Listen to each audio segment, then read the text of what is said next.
Hugh Dykes. Number one, sir. Mr. Speaker, sir, this morning I had meetings with ministerial colleagues and others. In addition to my duties in this House, I shall be having further meetings later today. This evening I hope to have an audience of Her Majesty the Queen. Mr. Dykes! Can I thank my honourable friend for that question? Would she confirm that the last remaining obstacle to early British entry into the exchange rate mechanism is the present temporary higher rate of inflation? My honourable friend is not quite right in view of the statement made at Madrid and repeated by my right honourable friend, the Chancellor of the Exchequer. He will know that it's absolutely vital we have free movement of capital throughout the community, and that is not yet satisfied. That is one factor, and then we must get our own rate of inflation down and have proper competition throughout the community. Yeah. Mr. Kinnock!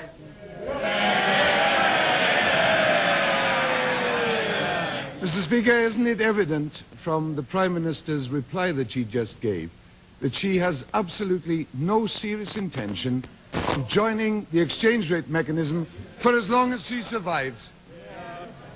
No, Mr. Speaker, not in the least. I stand by the statement we made at Madrid. I was not able to join the exchange rate mechanism during my first decade. I hope to do so during my second. Mr. Speaker,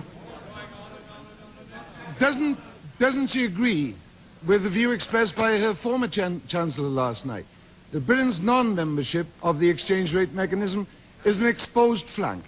And as a result, isn't that clear that last night that she was savaged by a live scapegoat? No,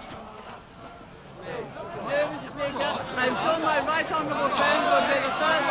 I'm sure my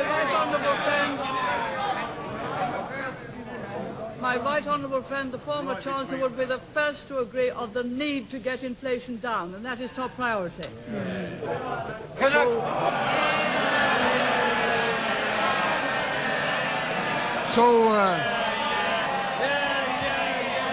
Order! Order! Mr. Kinnock! So will the Prime Minister tell us whether she believes that the current pace, to use the phrase of the right honourable gentleman, is too leisurely?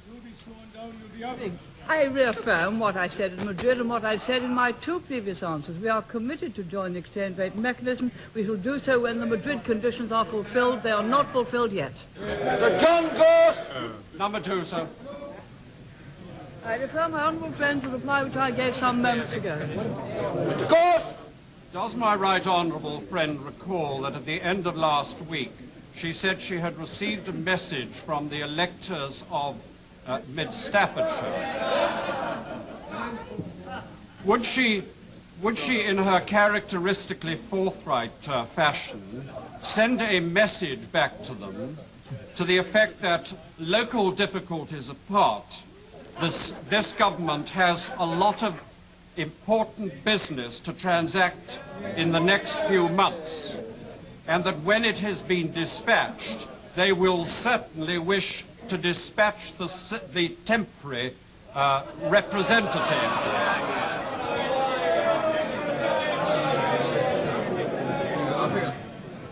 Yes, Mr. Speaker, I think my honourable friend has got it absolutely right. We shall hope and expect to win that constituency back in the general election, as we have won previous by-election back previously. Mrs. Ray Mickey! I refer the honourable lady to the reply which I gave some moments ago. Mrs. Mickey! What message of hope does the Prime Minister have for the hard-pressed and beleaguered Scottish fishing industry? Is she going to allow this vital and indigenous industry to go to the wall like so many others have? The honourable lady is very well aware that part of the fishing grounds have really been overfished, and the need is to conserve the fish. And although that in recent months the fishermen have not been able to land the same weight of fish as previously, they have been getting very much better prices for it. We are, of course, closely in touch with the Commission and watching very carefully the effect on the common fisheries policy of the entry of East Germany in, because we must see that they do not, in fact, take quota which we really regard as ours. Hazelhurst! Can my right honourable friend say whether the unequivocal assurance given by the government in the airport's white paper in 1985 that there would not be a second runway at Stansted is as unequivocal now as it was then? Mr. Speaker, I have no reason to think there has been any change whatsoever in that. Mr. Ernie Ross. I refer the honourable gentleman to the reply which I gave some moments ago. Ross.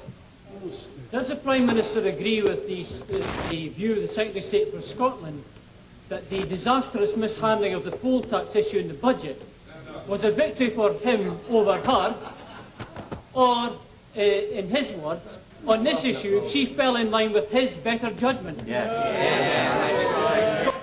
No, Mr. Speaker, it showed how very generous are the resources available to Scotland for some £9,500 million, which enabled him easily to take some £4 million, indeed, to help people who have been on community charge longer than in England. Mr. Michael Colvin.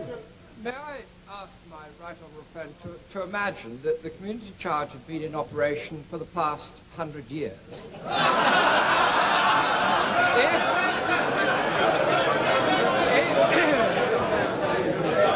Order.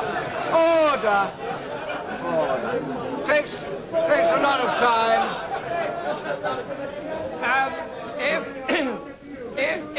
If that were so, what does my right honourable then think that householders would be saying to one another if the government was just about to introduce a system of household domestic rates?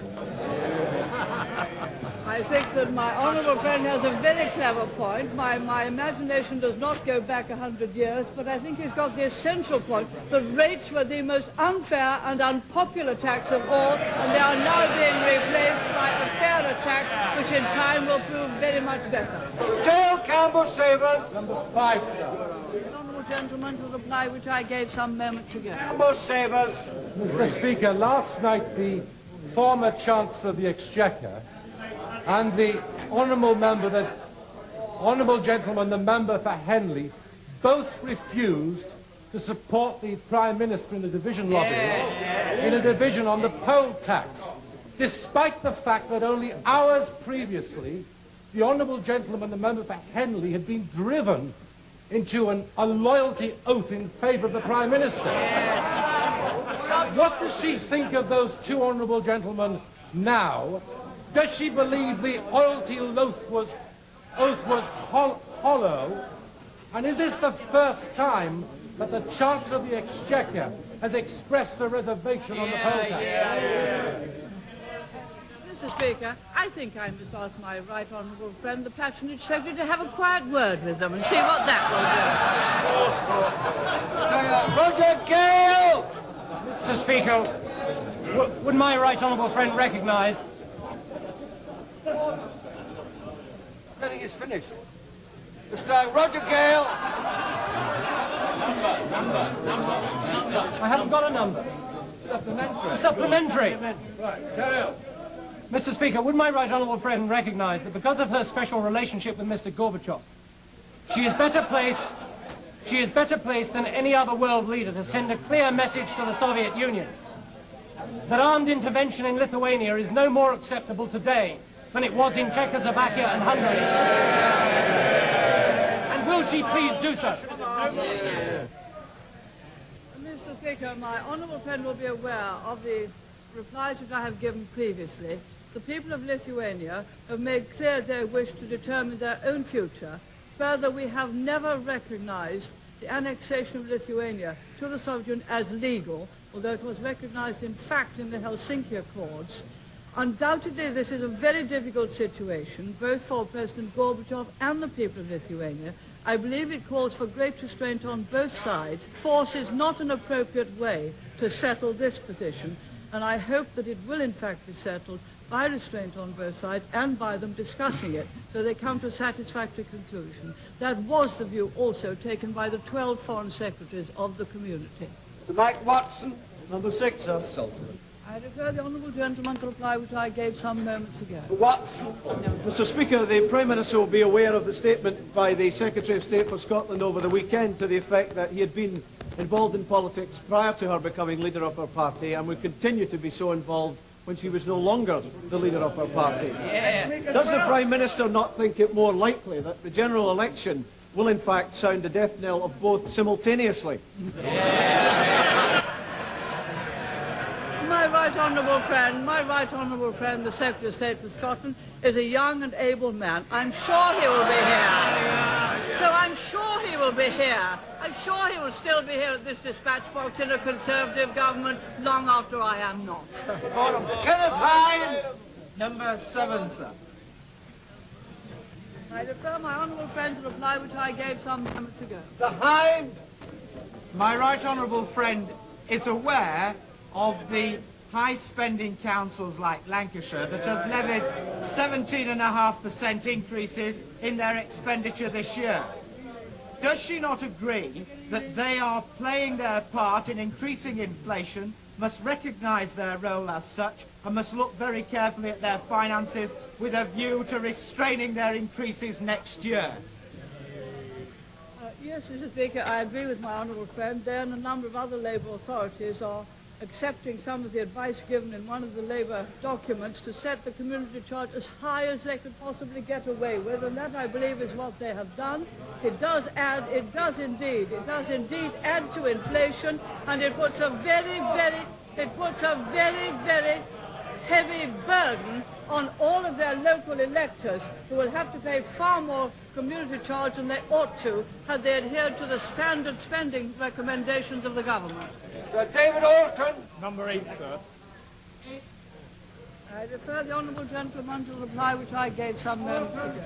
Mr. Speaker, returning to the answer the Prime Minister gave a few moments ago, will she say in what ways the Lithuanian people should show restraint, given that since 1939 their country has been annexed by the Soviet Union, forcibly occupied by the Soviet Union, and that the aggression in Lithuania now is coming entirely from the Soviet Union? Doesn't she recognise that the government of President Landsbergis should now be recognised as the government of that country? I would have thought the honourable gentleman would have agreed that the situation there is very difficult indeed, that it will not help to be provocative in any way on either side, and that the only way is for both groups of people to sit down and try to work things through by dialogue and come to a satisfactory settlement.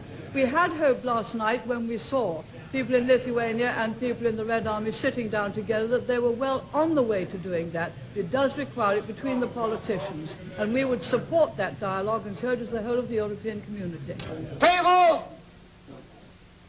Would my right honourable friend care to contemplate that during the 1980s, shops and hotels had to put the customer first with fewer people? Factories had to produce more with a smaller workforce, and even the professions had to learn that the world did not revolve around them. But for the local authorities, the party has gone merrily on. Is there any earthly reason why that should be so? Mr. Speaker, my honourable friend makes his own point very effectively. Output has gone up in factories and in offices with fewer people, and that is the way we have, in fact, had a higher standard of living. Unfortunately, in local authorities, the numbers employed by local authorities have continued to go up, and we have reason to ask if they cannot do better administration with fewer people, and that would bring down the community charge. Kate Hoey. Number 9, sir. Honourable lady, to the reply which I gave some moments ago. Miss Kate Hoey. Thank you, Mr. Speaker. Does the Prime Minister agree with her honourable friend and supporter, the honourable member for Henley, in his recent radio interview where he called for the police to sweep the homeless off the street and to close Cardboard City? Would she like to tell us where she thinks he might be sweeping them? Mr. Speaker, there are now some 21,000 hostel places available in the London area, far many more than there used to be, of which about 3,000 are available at short notice. They are not always filled, and I think it would be far better if people spent the night in those hostels, in those beds, than on the streets of the City of London. She will be aware that some 250 million recently made available to help the homeless, and recently 148 million of that is made available for London and the South East, some to local authorities and some to housing associations to help resolve this problem. That is a very considerable sum. Statement, Mr.